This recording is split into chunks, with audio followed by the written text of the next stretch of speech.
can't go macaroni for a nigga with no cheese. The sex up on my nigga had the cops and freeze. I need a rich nigga who's so flying on my knees. He don't never tell me no, I'll never say please. He can't go macaroni for a nigga with no cheese. In the heart of Oakland, an ambitious artist rose quickly through the underground scene, not for her talent alone, but for the controversy she sparked. Known by her stage name, she stirred social media with lyrics that hinted at deadly actions, pushing boundaries that left her audience questioning what was real and what was manufactured for attention. She embraced the buzz, fueling her rise with cryptic interviews and music that blurred a line between fact and fiction. Followers were divided. Some believed she confessed to a crime in plain sight, while others saw it as a daring marketing move. Either way, she had everyone talking. Months later, in broad daylight, she organized a grand opening event to mark a new chapter. Flyers went up, fans gathered, and cameras rolled. What was meant to be a celebration turned quickly into chaos. In a matter of seconds, the mood shifted. A sudden eruption outside the venue left onlookers frozen in shock. The crowd scattered. Sirens followed. A second figure was wounded. Whispers spread before the police tape went up. The question wasn't just why, but who would turn a moment of personal triumph into a scene of destruction? Speculation reignited overnight. Was this a random act of violence, a targeted hit, or a delayed response to the persona she had so publicly crafted? As investigators began to piece the puzzle together, the community was left grasping for answers. One thing became clear. The story she told in her music was no longer entertainment, and someone wasn't ready to let her write the ending. The truth behind what happened at that opening, and the days leading up to it, would unravel far more than anyone expected. But not everything was what it seemed, and not everyone involved was ready to talk. If you enjoy real crime stories that uncover the truth, don't forget to subscribe. Your support helps us share real cases, spread awareness, and give a voice to those who can't speak for themselves. Before we begin, let us know in the comments, where are you watching from? And what are your thoughts as the story unfolds? Welcome to True Crime Uncovered, where we examine the cases that shake communities and expose what happens behind closed doors. Real stories, real people, real impact.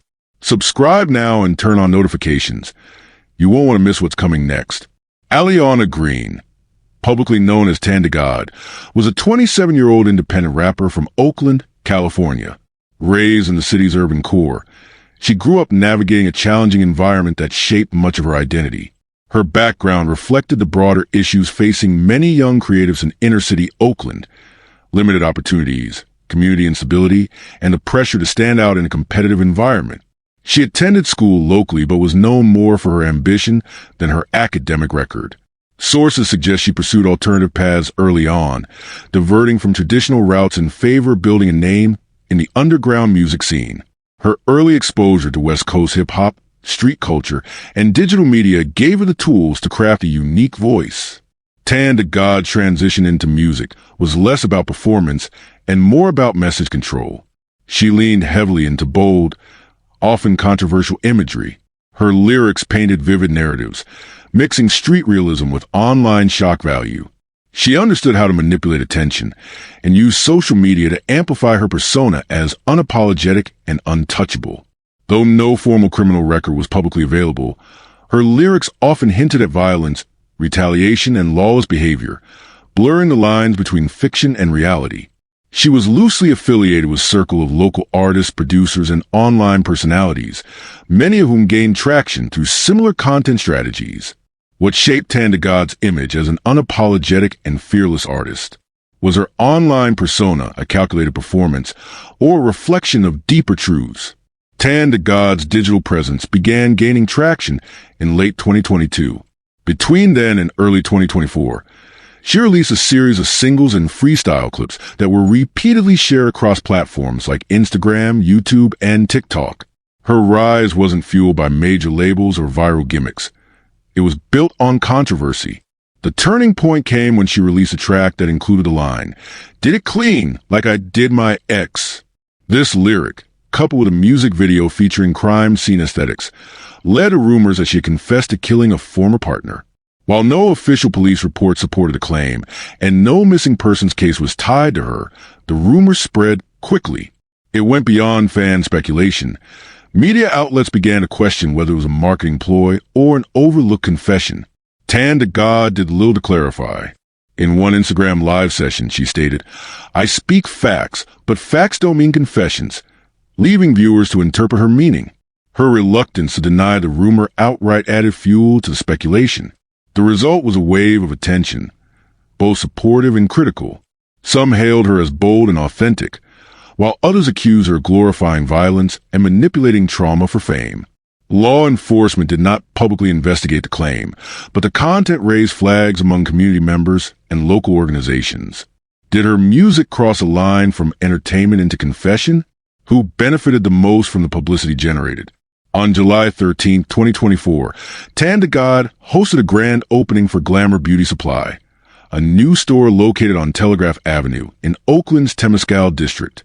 The event was promoted heavily on her social media, with posts encouraging fans to come out for photos, merchandise giveaways, and live music.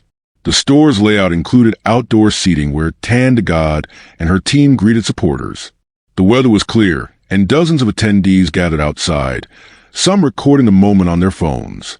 Collaborators, staff, and invited guests were also present. Despite the high visibility of the event, there appeared to be limited formal security. The attack occurred in the middle of the gathering. Witnesses later stated that an unidentified man approached the crowd and opened fire. Screams erupted, people scattered, and within seconds, DaGod was seen slumped over. Another individual, identified only as a male companion, was also struck but survived. Emergency responders arrived shortly after 5 p.m., providing immediate medical assistance. DaGod was transported to Highland Hospital, where she was pronounced dead on arrival. The second victim was treated for non-fatal injuries. Was the location publicly known too far in advance? Could this attack have been prevented with better planning? The shooting took place just outside the beauty store's main entrance, in an area where DaGod was seated for a scheduled meet and greet. It happened in daylight, with multiple witnesses and video recordings capturing the sound of gunfire. According to police, the suspect approached on foot and fired multiple rounds before fleeing. The weapon used was a semi-automatic handgun. Witnesses described hearing at least 5 shots, though police have not confirmed the exact number. DaGod was hit multiple times, with at least one fatal shot to the chest. The second victim sustained a gunshot wound to the leg. Emergency calls were placed immediately, and the scene was quickly secured by Oakland PD, who cordoned off the area for evidence collection and crowd control. News outlets initially reported conflicting accounts. Some stated it was a drive-by. Others assumed it was a random attack. Police later clarified that it was a targeted shooting. No valuables were taken, and no demands were made, ruling out robbery. By July 20th, 2024, a suspect was in custody. Dominic Gates, a 30-year-old local artist, also known as BNC4 Nero, was arrested and charged with first-degree murder and attempted murder. Authorities have not yet disclosed a motive, but online speculation suggested previous tension between the two artists. Was the shooter acting alone or on behalf of someone else? Was the motive personal, professional, or retaliatory? On July 13, 2024, at approximately 4:22 p.m., shots were fired outside Glamour Beauty Supply on Telegraph Avenue in Oakland. The shooting occurred during a grand opening event hosted by local rapper Aliana Green, also known as DaGod. The scene was immediately cordoned off by arriving officers following multiple 911 calls. First responders located 2 victims, Green and an unnamed male attendee, both suffering from gunshot wounds. Green was pronounced dead shortly after arrival at Highland Hospital. Physical evidence collected included 99mm shell casings, 1 live round, fragments embedded in nearby structures, and a black baseball cap believed to belong to the shooter. No weapon was recovered on scene.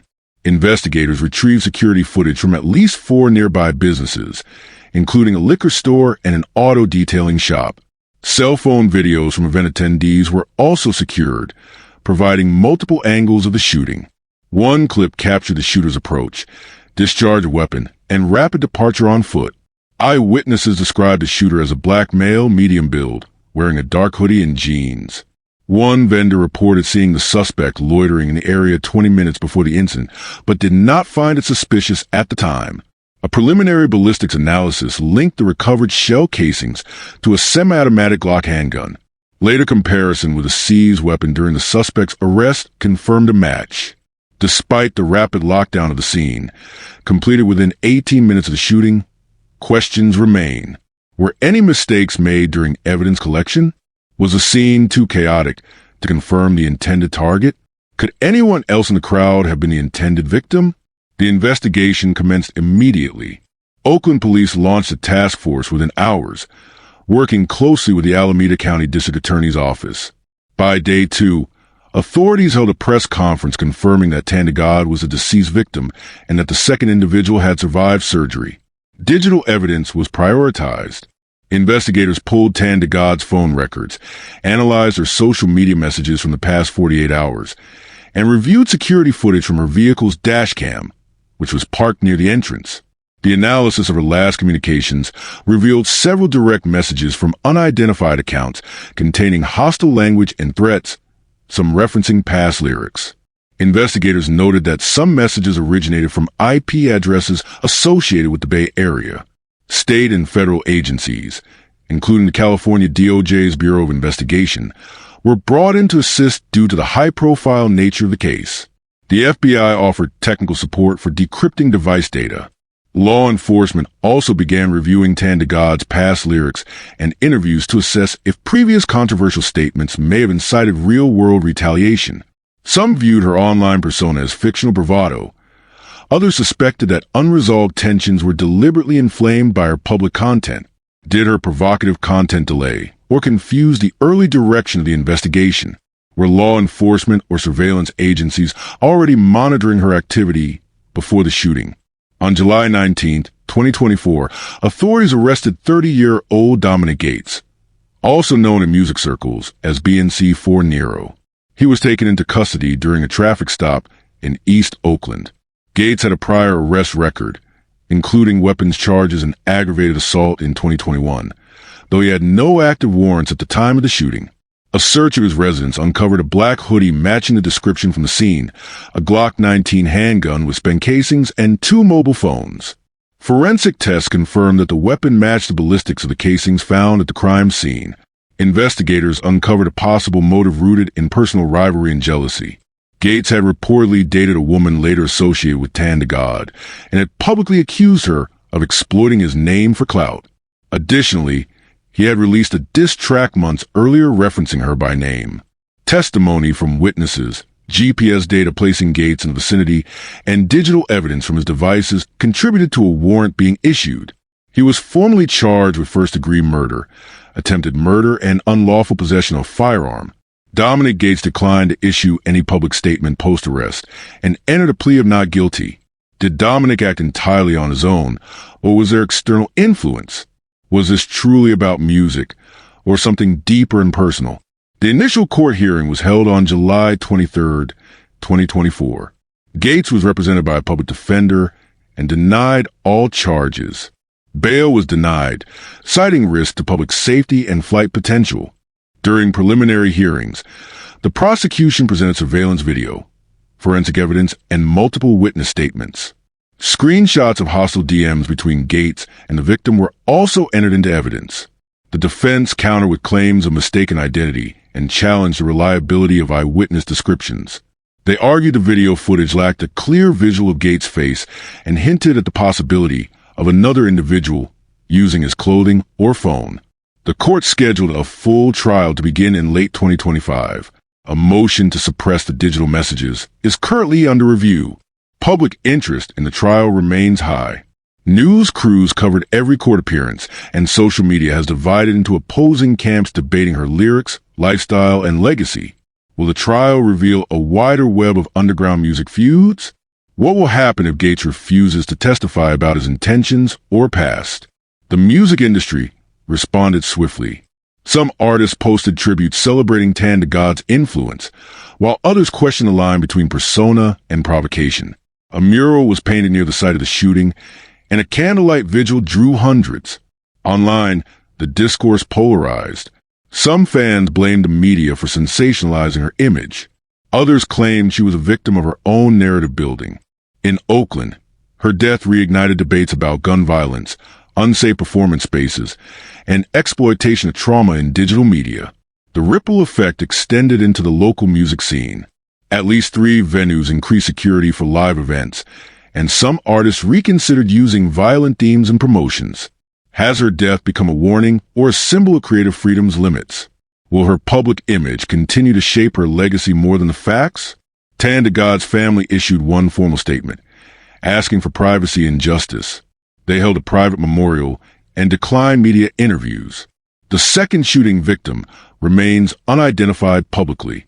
His current medical condition is stable, and police confirmed he is cooperating with prosecutors. Were there other individuals involved, encouraging or planning a hit? Were her online provocations a real reason, or just a convenient justification? If Gates is convicted, sentencing could carry a life term. If acquitted, scrutiny may shift to investigative errors or overlooked suspects. In the end, the case highlights the blurred boundaries between performance, persona, and provocation, and raises one last question. Who really knew the full truth behind DaGod's rise and fall? If you found this story as gripping and heartbreaking as we did, don't forget to like this video and share it with others. And if you want to hear more true crime stories that uncover the mysteries behind these tragic events, make sure to subscribe to our channel and turn on the notification bell. You won't want to miss our latest stories, updates, and discussions. Thank you for joining us on this journey to seek justice and explore the truth. Together, we can make a difference. Until next time, stay safe and stay aware.